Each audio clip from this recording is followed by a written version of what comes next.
আচ্ছা, আসসালামু আলাইকুম ওয়া রাহমাতুল্লাহ। আপনারা থাম্বনেল দেখে বুঝে ফেলেছেন আজকের ভিডিওটা কিসের জন্য মানে বানিয়েছি। তাই ভিডিওটি শেষ পর্যন্ত দেখার জন্য অনুরোধ রইল। আমরা ঈদে বা কোরবানিতে যারা অধর্মীদের কাজ করি, অধর্মীদের কাজ মানে বাজি, জুয়া, মদের আসর এগুলো করে থাকি, তাদের জন্য কিছু কথা। মুহাম্মদ সাল্লাল্লাহু আলাইহি ওয়াসাল্লাম বলেছেন, কোনো ব্যক্তি যদি অধর্মীদেরকে ফলো করে তো হাসরের দিন তাদের সাথে তার বিচার হবে।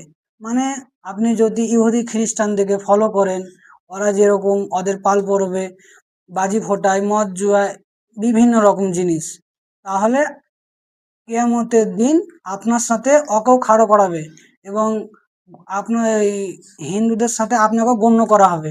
মানে আপনি মুসলিমদের লাইনে থাকবেন না।